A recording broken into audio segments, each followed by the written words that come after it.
let's go in order. Let's start with number 6. Pay attention, that's 7, 6. I got a rational function that has a hole at 2. If there's a hole at 2, guys, that automatically means that x minus 2 is showing up in the numerator and the denominator. That's how you get a hole. Input values sufficiently close to 2 correspond to output values arbitrarily close to 6. Now, what that means is, we never use that vocabulary to describe it, but that means when you graph this thing, there's a hole at 2, comma, 6. So as x gets closer to 2, the y is getting closer to 6. So, first of all, it looks like it could be A. A is a possibility. B is a possibility, but those are the only 2 possibilities. Would everyone agree with me? Yeah. Okay, so let's just take A. And if I cancel out these guys and plug in 2, if I plug in 2, I get, because that's where my hole is. If I plug in 2, I get 30 over negative 1. And what am I supposed to get when I plug in 2? 6. So it better be B. So B is x plus 4 over x minus 1 if I cancel out the 2's. So if I put 2 in, I get 6 over 1. So the answer is B. All right, are we good? 6. Okay, let's go to 13.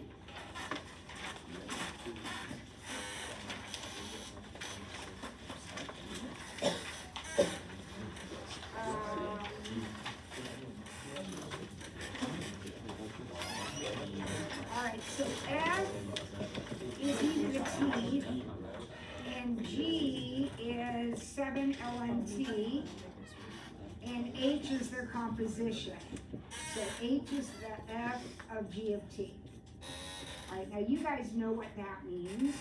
That means we're going to plug G, this, into F, right? So we're going to have F of 7 LNT is going to equal e to the 7 LNT power.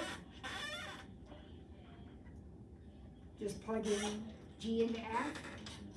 Now, remember your properties of logarithms. A number out in front of the log is actually an exponent. So this is e ln t to the 7th. Right? And then what do we know about e to the ln power? Those cancel, and the answer is t to the 7th. All right, so now we're ready for 18.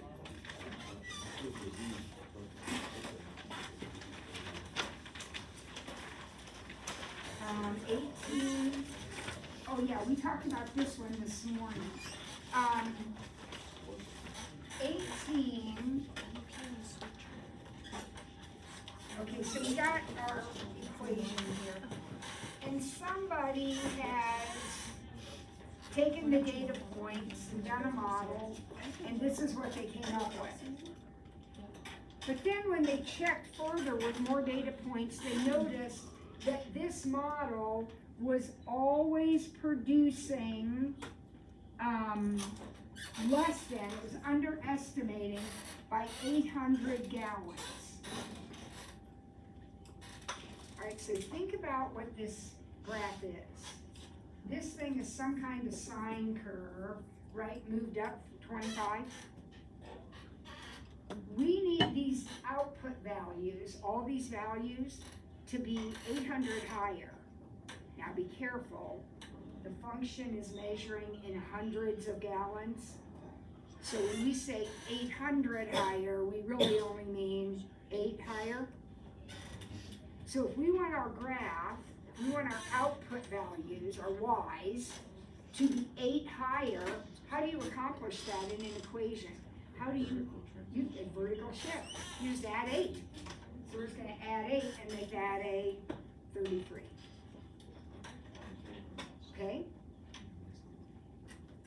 All right, so that was, oh crap, I erased my thing. What else do I have, 23? 23. The function C minus temperature. Okay, so let's keep track of what C, what are the ordered pairs of C? The ordered pairs take hours and map them onto degrees Celsius. That's what function C does. All right, what does P do? P, the function P, takes kilowatts from as a function of degrees Celsius. So for function P, you input degrees Celsius and output the number of kilowatts. Now K is the function P of C of T. So we're building a composition. And we want to know, okay, what does K do? Well, K starts with C.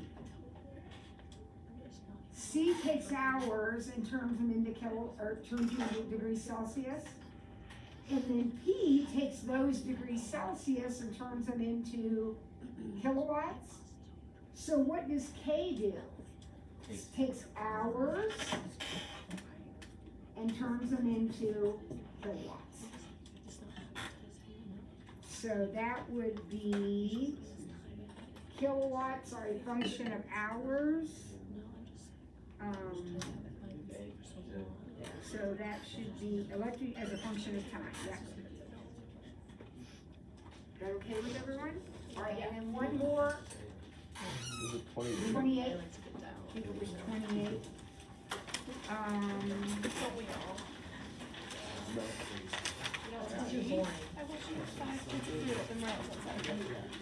So I'm going to go ahead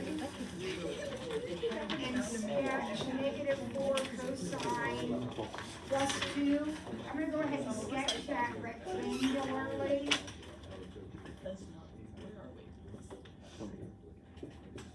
So we have a midline at 2.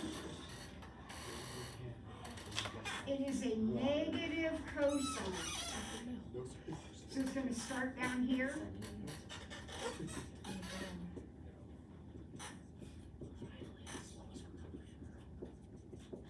And let's see, start down here, here. All right. Okay, so what do I want to know? Which of the following are the values for A and B? Okay, well, I gotta pay attention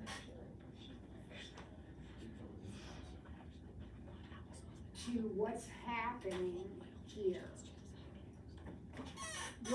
What did you think about here? I thought about plugging in the points to the function and see Okay, if it so matched if we the plug picture. in, so just like 0 pi over 3. So if we plug in 0, what do we get? -2. If we plug in pi over 3, what do we get? 0? Okay, now wait. Think about what you just said. If you plug in 0, you get -2, which corresponds, okay, if you plug in pi over 3, you get 0. Now these are x's and y's. What are they in terms of r's and thetas on my polar graph?